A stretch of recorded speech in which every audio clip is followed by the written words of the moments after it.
ఏమ్రా నిన్న రాలేదు? పోయి ఊడ్సైపో. అయిపోయింది అన్నా. రేయ్ ఆ చీరలకి దుమ్మంతా దులిపి పని బాగా చేస్తే జీతం కూడా పెంచుతాను నీకు. ఏమన్నా?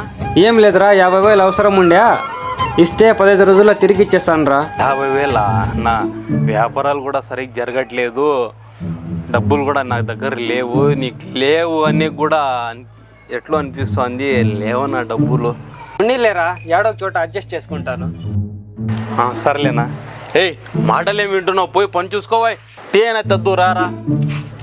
చెప్పండి సార్. ఏం సార్ ఇలా వచ్చినారు? ఏం సామాన్లు చెప్పాక? అదే కాదు, ఏమో అడగాలనుకుంటే ఏం లేదు, ఒక 50,000 కావాలా, ఒక 20,000 ఇచ్చేస్తాను. ఏం సార్ మీరు అంతా బంగిపోయి అడగలేమి? ఫోన్పే నంబర్ చెప్పండి, ఫోన్పే వేసేస్తాను. ఏమంటే మీరు 20 రోజుల్లో ఇచ్చేస్తే సామాన్లు తెచ్చేది ఉంది. ఏమన్నా మీ అన్న అడిగితే డబ్బులు ఇవ్వలేదు, డబ్బులు లేవంటే కదన్నా, ఎవరో అడిగింటే ఇచ్చేస్తున్నావు కదన్నా, ఇప్పుడు యాడ్ నుంచి వచ్చినాయి. చూడరా, మా అన్నయ్య 50,000 అడిగినాడని ఇచ్చేస్తే అయ్యప్ప సంపాదించేది అంతంత మాత్రము.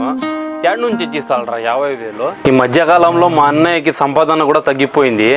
ఊరికే 50,000 ఇచ్చి ఇబ్బంది పడాలరా, అందుకు లేదని చెప్పేసి ఇప్పుడు ఇయ్యప్ప ఉన్నాడు చూడు, సౌకారి డబ్బున్నోడు, అర్ధరాత్రి పోయే డబ్బులు కావాలంటే ఇచ్చేస్తాడు.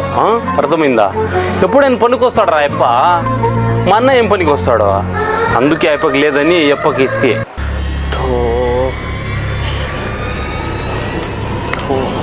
నాకు ఈ శాలరీ ఇవ్వలేదు కదనా.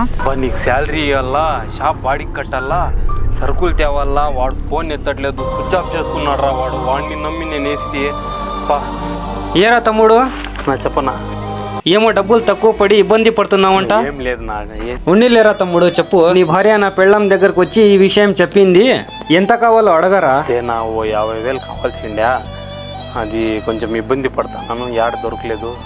50,000 ఫోన్ పే చేస్తాను ఉండు. నా డబ్బులు అడిగినాను కదా, నా భార్య నగలు తాకట్టు పెట్టి అవసరం తీర్చుకున్నానులే, డబ్బులు పడినాయి చూడు. సరే నా, వచ్చినాయి. థ్యాంక్స్ అన్నా. సరే వెళ్ళొస్తాను. డబ్బులున్న వ్యక్తుల్ని చూసి మా అన్నయ్యనే దూరం పెట్టినాన్రా. చివరికి నేను కష్టాల్లో ఉన్నప్పుడు మా అన్నయ్య సాయం చేసినాడు రా. డబ్బు ఒకటే ఉంటే సరిపోదు, మన అనేవాళ్ళు కూడా జతలో ఉండాలా.